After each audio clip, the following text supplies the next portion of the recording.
சமயம் கடல் வேண்டுமானாலும் நதிகளை ஏற்காது விட்டுவிடலாம். எப்படி எப்படி? ஒரு சமயம் கடல் வேண்டுமானாலும் நதிகளை ஏற்காது விட்டுவிடலாம். ஆனால் நான் என் பக்தரை ஒருபோதும் கைவிடேன் என்று உறுதிமொழி அளித்திருக்கிறார். ஆஹா, எப்பேற்பட்ட உறுதிமொழி! அப்பேற்பட்ட பக்த லட்சவரான பகவான் சத்ய சாய் பாபாவின் புனித சரித்திரத்தினை சொல்லி மகிழ்வோம், நாம் சொல்லி மகிழ்வோம், சொல்லி மகிழ்வோம், நாம் சொல்லி மகிழ்வோம். உள்ளுலகம் போற்றும் சாய் சேவாதலமானவர், உள்ளுலகம் போற்றும் சாய் சேவாதலமானவர்.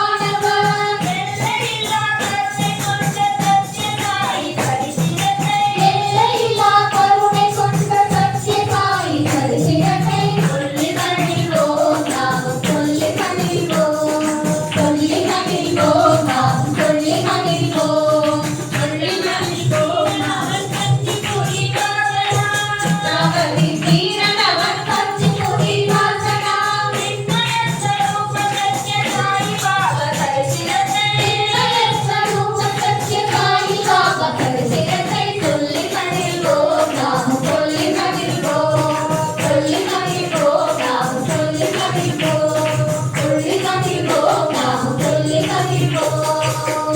இப்படியாக தேவரும் முனிவரும் மனிதரும் வேண்ட பரம்பொருள் சத்ய சாய் பாபாவாக அவதரிக்க திருவுளம் கொண்டார். சரி.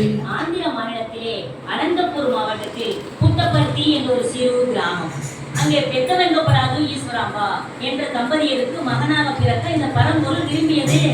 அக்கா, இப்ப சாதாரணமா குழந்தை பிறக்கிறதுக்கும் பகவானே குழந்தையாக வந்து அவதாரம் எடுக்கிறதுக்கும் ஏதாவது வித்தியாசம் இருக்கணும் இல்லையா? நிறைய வித்தியாசம் இருக்கிறதே. பகவானே குழந்தையாக பிறக்கையிலே அந்த வீட்டில் ஏராளமான அற்புதங்கள் நிகழ்ந்தன. பிறக்கும் போதே அற்புதமா? ஆமா, அந்த அதிசயத்தை பாட்டா பாத்துடலாமா? பார்க்கலாம். அதிசயம் ஒன்றுக்கே சாய் அவதரிக்கும் முன்பு புட்ட பாட்டிதனில் அன்றாடம் நள்ளிரவு மக்கள் ஐவருக்கும் நேரமாகில் மரத்தரம் அன்றாடம் தென்றொழித்தார். அம்புறாவும் என்னாரும் போதல இசையெழுத நங்கனார் வருதுதையா.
ஆஹா, சத்தியத்தை போதிக்க பிறந்த குழந்தைக்கு சத்யநாராயணா என்ற பெயர் எவ்வளவு பொருத்தமாக இருக்குது.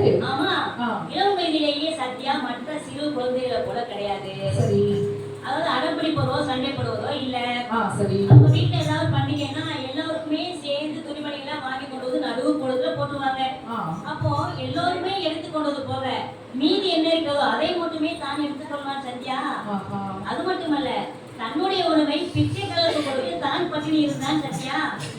நம்ம சுவாமி சொல்றாங்க இல்லையா, this is my food அப்படின்னு. அப்ப அதன்படியே குட்டி சத்யாவாக இருக்கும்போதே வாழ்த்து காட்டிடுறா, அப்படிதானே? ஆமா, சத்யாவுக்கு பள்ளிக்கு அனுப்பினர் பெற்றோர். சரி.